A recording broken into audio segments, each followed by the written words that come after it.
രാഹുൽ മാങ്കൂട്ടം MLA-ക്കെതിരെയുണ്ടായ ചില വെളിപ്പെടുത്തലിൽ അദ്ദേഹം യൂത്ത് കോൺഗ്രസ് അധ്യക്ഷ സ്ഥാനം രാജിവെച്ചു. ഇപ്പോൾ പലർക്കും അദ്ദേഹം MLA സ്ഥാനം രാജിവെക്കണമെന്നുള്ളതാണ് ആഗ്രഹം. റിപ്പോർട്ടർ എന്ന ചാനൽ പറഞ്ഞത് മാത്രം തെളിവായി സ്വീകരിച്ചുകൊണ്ടാണ് കോൺഗ്രസ് നേതൃത്വം ഇങ്ങനെയൊരു തീരുമാനത്തിലെത്തിയത്, അദ്ദേഹത്തെ പ്രസിഡന്റ് സ്ഥാനത്ത് നിന്ന് രാജിവെപ്പിച്ചത്. എന്നാൽ MLA സ്ഥാനവും രാജിവെക്കാൻ പറയുകയാണ് ഇപ്പോൾ അതേ മാധ്യമങ്ങൾ തന്നെ. അതിൽ തന്നെ ഏറ്റവും വലിയ പ്രശ്നം എന്ന് പറയുന്നത് മാങ്കൂട്ടത്തിനെ ശാരീരികമായും മാനസികമായും ഇല്ലാതാക്കാൻ വേണ്ടി കായികപരമായി നേരിടാൻ പോവുകയാണ് CPM-ഉം BJP-യും. അപ്പോഴും ചില കോൺഗ്രസ് നേതാക്കൾ അവരുടെ ഭാഗത്ത് നിൽക്കുകയാണ്. അതിൽ തന്നെ മാങ്കൂട്ടത്തിലിനെ മാത്രമല്ല, അദ്ദേഹത്തിൻ്റെ സുഹൃത്തും മുൻ യൂത്ത് കോൺഗ്രസ് അധ്യക്ഷനുമായ ഷാഫി പറമ്പിൽ MP-യെയും ആക്രമിക്കാനുള്ള ഒരു പദ്ധതിയാണ് CPM ഇവിടെ നടത്തിയിരിക്കുന്നത്. അങ്ങനെ ഷാഫിയെ ആക്രമിക്കാൻ വേണ്ടി വഴിയോരങ്ങളിലൊക്കെ തടഞ്ഞു നിർത്തി പ്രതിഷേധിക്കുന്ന ചില കാഴ്ചകൾ കഴിഞ്ഞ ദിവസം നമ്മൾ കണ്ടു. രാഹുൽ മാങ്കൂട്ടം അദ്ദേഹത്തിൻ്റെ ചില സ്വകാര്യമായ സംഭാഷണങ്ങളിലോ അല്ലെങ്കിൽ അദ്ദേഹത്തിൻ്റെ സ്വകാര്യമായ കാര്യങ്ങളിലോ ഇടപെട്ട് ചില തെറ്റുകൾ ചെയ്തിട്ടുണ്ടാകാം.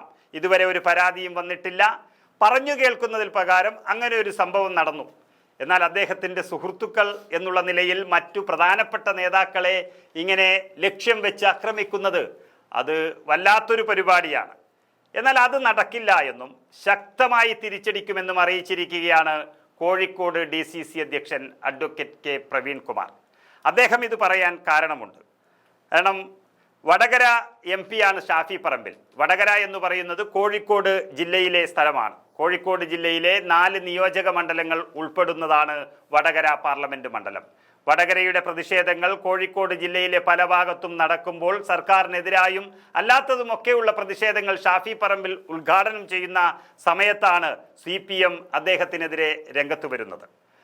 തിരഞ്ഞെടുപ്പ് നടക്കുമ്പോൾ തന്നെ നമുക്കറിയാം, കാഫിർ സ്ക്രീൻഷോട്ട് ഉൾപ്പെടെയുള്ളവ ഉപയോഗിച്ചുകൊണ്ട് ഷാഫി പറമ്പിലിനെ മതവൈകാരികമായ ചില സംഭവങ്ങൾ പടർത്തിവിട്ട് അദ്ദേഹത്തെ തോൽപ്പിക്കാൻ വേണ്ടി നോക്കിയിരുന്നു. അതൊക്കെ പൊളിഞ്ഞ് പാളിസായതിനു ശേഷം ഇതുവരെ വടകരയുടെ ചരിത്രത്തിൽ കാണാത്ത തരത്തിൽ UDF-ന്റെ സ്ഥാനാർത്ഥിയായ ഷാഫി പറമ്പിൽ വിജയിച്ചു വന്നു. ഷാഫിയെ തകർക്കാൻ കിട്ടുന്ന ഏതൊരവസരവും വളരെ ഭംഗിയായി ഉപയോഗിക്കാൻ കാതോർത്തു നിൽക്കുന്ന CPM-ന് ഇപ്പോൾ രാഹുൽ മാങ്കൂട്ടത്തിൻ്റെ കാര്യത്തിലും ഷാഫിക്കെതിരെ തിരിയുകയാണ്. കഴിഞ്ഞ ദിവസം വടകരയിൽ വച്ച് ചില റോഡുകളുടെ ശോചനീയ അവസ്ഥക്കെതിരെ ഷാഫി പറമ്പിൽ സമരം നയിക്കുമ്പോൾ അതിലേക്കും CPM പ്രവർത്തകർ കടക്കാൻ ശ്രമിച്ചു. അങ്ങനെ ഷാഫി പറമ്പിലിന് ഒരു പുലബന്ധം പോലുമില്ലാത്ത ചില കേസുകളിൽ അദ്ദേഹത്തിൻ്റെ പേര് വലിച്ചിഴച്ച് രാഹുൽ മാങ്കൂട്ടത്തിലിൻ്റെ സുഹൃത്ത് എന്നുള്ള പേരിൽ മാത്രം അദ്ദേഹത്തെ ആക്രമിക്കാൻ ശ്രമിക്കുകയാണ്. ഈ സമയത്താണ് കോഴിക്കോടിൻ്റെ DCC നേതൃത്വം തന്നെ ഷാഫി പറമ്പിൽ MP-യെ സംരക്ഷിക്കാൻ രംഗത്ത് വന്നിരിക്കുന്നത്. ഒരു കാരണവശാലും ഷാഫി പറമ്പിലിനെ തൊടാൻ അനുവദിക്കില്ലെന്നും പറയാനുണ്ടെങ്കിൽ കുറേ പറയാനുണ്ടെന്നും, അതായത് കഴിഞ്ഞ കാലങ്ങളിൽ CPM-ന്റെ നേതാക്കന്മാർ ഇത്തരം സ്ത്രീ പീഡനങ്ങളിലും ലൈംഗിക ആരോപണങ്ങളിലും പെട്ട് വലിയ സമ്മർദ്ദത്തിലായതും, അതും ചെറിയ ചെറിയ നേതാക്കളല്ല, മന്ത്രിമാർ ഉൾപ്പെടെ ഇന്നത്തെ MLA-മാർ ഉൾപ്പെടെ വലിയ രീതിയിൽ പെൺവിഷയത്തിൽ ഇടപെട്ട് കേരളത്തിൽ തന്നെ കോളിളക്കങ്ങൾ സൃഷ്ടിച്ച കേസുണ്ടായിട്ടും അവർക്കെതിരെ നടപടിയെടുക്കാതെ ഒരു ബന്ധവുമില്ലാത്ത ഷാഫി പറമ്പിലിനെതിരെ തിരിയുകയാണെങ്കിൽ ഇനിയുള്ള ദിവസം ഈ പഴയ നേതാക്കന്മാരുടെ അടുത്തേക്കായിരിക്കും കോൺഗ്രസ് പോകുക എന്ന വ്യക്തമായ സൂചന അദ്ദേഹം നൽകിക്കഴിഞ്ഞു. ഷാഫി പറമ്പിലിൻ്റെ ദേഹത്ത് ഒരു പിടി മണ്ണ് വീഴുകയോ അല്ലെങ്കിൽ അദ്ദേഹത്തിനെതിരെയോ തിരിയുകയോ ചെയ്താൽ കോൺഗ്രസ് കയ്യും കെട്ടി നോക്കി നിൽക്കില്ല എന്നുള്ള കോഴിക്കോട് DCC അധ്യക്ഷൻ്റെ വാക്കുകൾ കേരളത്തിലെ കോൺഗ്രസ് പ്രവർത്തകർ ഏറ്റെടുത്തിരിക്കുകയാണ്. നമുക്ക് അദ്ദേഹത്തിൻ്റെ വാക്കുകൾ തന്നെ കേട്ടുനോക്കാം. ഞങ്ങളത് ശക്തമായി പ്രതിരോധിക്കും. എന്ത് ധാർമ്മികത അതിൻ്റെ പിന്നിലുള്ളത്? കോടിയേരി ബാലകൃഷ്ണ മകൻ കുറ്റക്കാരനായപ്പോൾ ഞങ്ങൾ കോടിയേരിക്ക് പറഞ്ഞിരുന്നു. P ശശിയും തോമസ് ഐസക്കും കടകംപള്ളി സുരേന്ദ്രനും കുറ്റവാളിയായപ്പോൾ ഞങ്ങൾ അവരെ മാത്രമേ കുറ്റപ്പെടുത്തിയിട്ടുള്ളൂ. അവരെ സുഹൃത്തുക്കളെയോ ബന്ധുക്കളെയോ ബോസുകളെയോ പറഞ്ഞിട്ടില്ല. അങ്ങനെയാണെങ്കിൽ P ശശി പ്രശ്നമുണ്ടായപ്പോൾ ഞങ്ങൾ പിണറായി അറ്റാക്ക് ചെയ്യേണ്ടത് ചെയ്തില്ലല്ലോ. രാഹുൽ മാങ്കൂട്ടത്തിന് ചെറിയ വീഴ്ച പറ്റി അദ്ദേഹം രാജിവെച്ചു. That chapter is closed. അതിൻ്റെ പേരിൽ ഷാഫി പറമ്പിലിൻ്റെ അടുത്ത് തട്ടിക്കയറാൻ വന്നാണ് പ്രതിഷേധിക്കുന്നാൽ അതിന് ഞങ്ങൾ അതിശക്തമായി പ്രതിരോധിക്കും. ആ കളി വേണ്ട, അത് തീക്കളിയാണ്. മാത്രമല്ല, ആ കളിയുമായി വന്നാൽ മുൻകാല ചരിത്രമെടുത്ത് പല നേതാക്കൾക്കെതിരെയും ഞങ്ങൾ പ്രതിഷേധിച്ചു വരും. ഇത് DCC-യുടെ തീരുമാനമാണ്. അതുകൊണ്ട് ആ കളി നിർത്തുക CPM. ആ കളി അവസാനിപ്പിക്കുക DYFI. നാണം കെട്ട കളിയാണ്.